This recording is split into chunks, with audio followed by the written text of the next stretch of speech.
News 80 Tamil தொலைக்காட்சி நேயர்கள் அனைவருக்கும் வணக்கம்.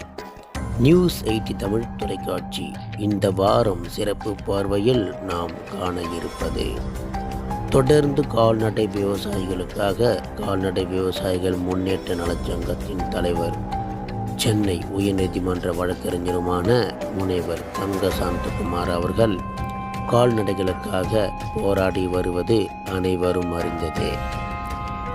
இந்நிலையில் கொண்டித்தோப்பு பகுதியில் கட்டி வைத்த மாட்டை மண்டலம் 3க்கு உட்பட்ட AHO அவர்கள் தன் அதிகாரத்தை துஷ்பிரயோகம் செய்து காவல்துறை உதவியுடன் வந்து வீட்டு வாசலில் கட்டி வைத்திருந்த மாட்டை அவிழ்த்து அராஜகம் செய்துள்ளார். இது தொடர்பாக கால்நடை விவசாயிகள் முன்னேற்ற நலச்சங்கத்தின் மாவட்ட செயலாளர், மாட்டின் உரிமையாளர் அஜித் குமார், மாவட்ட செயலாளர் பட்டாளம் பிரபு அவர்களுக்கு தகவல் கொடுத்துள்ளார்.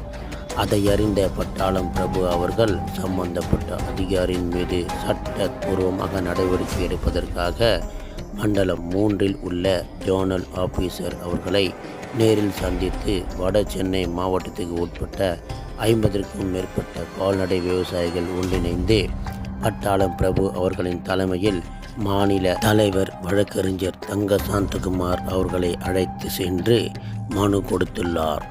இதற்கு உண்டான சட்ட நடவடிக்கை எடுக்கப்படும் என்று ஜோனல் ஆபீசர் அவர்கள் கால்நடை விவசாயிகளின் மாநில தலைவர் தங்க சாந்தகுமார் அவர்களுக்கு உறுதியளித்தார்.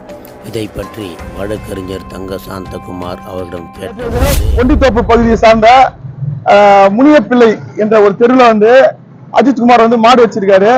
அவர் வீட்டு வாசல்ல கட்டி வச்ச மாடு, அங்க சாலைகள்ல மாடு அந்த வண்டி வரும்போது இல்லை அப்படின்றதுனால வீட்டு வாசல்ல கட்டி வச்ச மாடை காவல்துறை உதவினோட வந்து அவங்க அவுக்குறாங்க.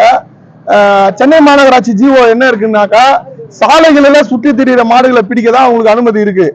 அதை விட்டுட்டு வீட்டு வாசல்ல கட்டி வச்ச மாடை வந்து அவுக்குறது அராஜகமான ஒரு செயல்.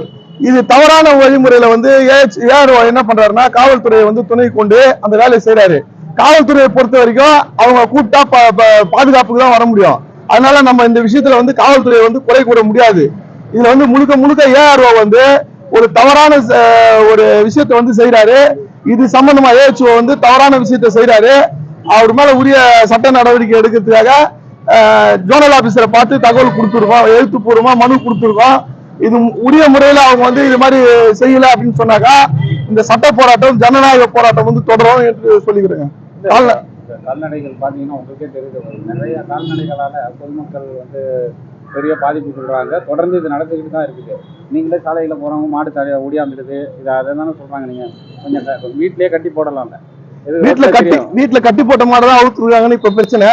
நீங்க ஒரு கேள்வி கேட்டதுனால நான் ஒரு பதில் சொல்றேன். இந்த அரசாங்கம் நினைச்சா 2 நிமிஷத்துல இந்த விஷயத்தை முடிக்க முடியும். மேய்ச்சல் நிலன்றது எங்களுடைய முல்லை நிலத்தின் பாரம்பரிய உரிமை. இந்த முல்லை நிலத்துல வந்து எங்களுடைய உரிமைகளை வந்து நசுக்கிறது எந்த வகையில நியாயம்?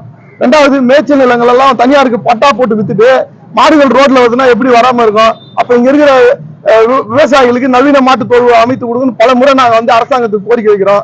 அதை ஏன் செவிமடுத்தாம இருக்குது இந்த அரசாங்கம்? எனவே தமிழக முதல்வர் அவர்களுக்கு எங்களுடைய கால்நடை விவசாய முன்னேற்ற சங்கத்தின் சார்பாக நாங்கள் மீண்டும் வைக்கிற கோரிக்கை என்னன்னா, சட்டத்துக்கு உட்பட்ட கோரிக்கை, முல்லை நிலத்தின் மக்களுக்கான கோரிக்கை. தயவுசெய்து இதை கருத்துல கொண்டு அங்கங்க அரசுக்கு பயன்படாத இடங்கள் நிறைய இருக்கு. அதை வந்து நீங்க கணக்குல எடுத்து அங்கங்க இருக்கிற கால்நடை விவசாயிகளுக்கு நவீன மாட்டு தொழுவம் அமைத்து தந்தால் ஒரு மாடு கூட சாலையில வராது. இந்த போராட்டம் என்பது நாங்க சாலையில மாடு விடுவோம்னு சொல்றதுக்கான போராட்டம் கிடையாது. சாலையில மாடு விடுறது எங்களுக்கும் விருப்பம் கிடையாது. சாலையில மாடு விட்டா பொதுமக்கள் பாதிப்பும் இருக்கு, எங்களுடைய பாதிப்பும் இருக்கு.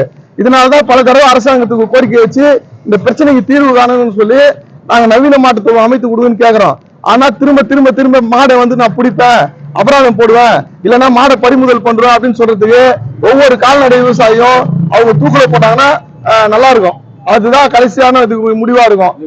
இந்த பிரச்சனை சம்பந்தமா மனு கொடுத்துருக்கீங்க, அவர் என்ன சொன்னாங்க? ஜோனல் ஆபீசரை சந்திச்சு மனு கொடுத்துருக்கா, உரிய நடவடிக்கை எடுக்கிறேன்னு சொல்லியிருக்காரு. அவர் எடுப்பாருன்னு நம்புறோம். அவர் எடுக்காத பட்சத்துல எங்களுடைய போராட்டம் தொடரும். கால்நடை விவசாயிகள் முன்னேற்ற நலச்சங்கத்தின் மாநில தலைவர் தங்க சாந்தகுமார் அவர்களுடன் சென்னை மாவட்ட செயலாளர் பட்டாளம் AC பிரபு அவர்களும், சவுகார்பேட்டை பகுதி தலைவர் சொக்கலிங்கம் ஈஸ்வரர் அவர்களும், தென் சென்னை மேற்கு மாவட்ட ராயப்பேட்டை சீனிவாசன் அவர்களும், மயிலை தலைவர் சாய்ராஜ், கொண்டித்தோப்பு தலைவர் பாஸ்கர், துணைத் தலைவர் துரை, செயலாளர் அருண், துணைச் செயலாளர் கண்ணன், பொருளாளர் அஜித் இவர்கள் அனைவரும் கலந்து கொண்டனர்.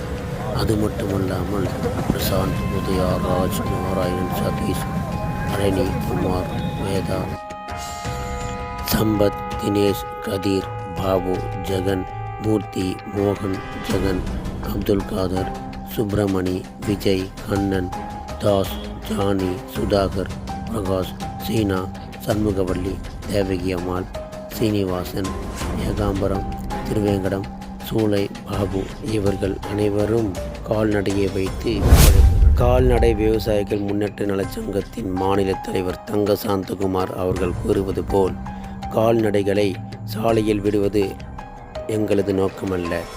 எங்களுக்கு தேவையானது நீச்சல் நிலம் ஒன்றே.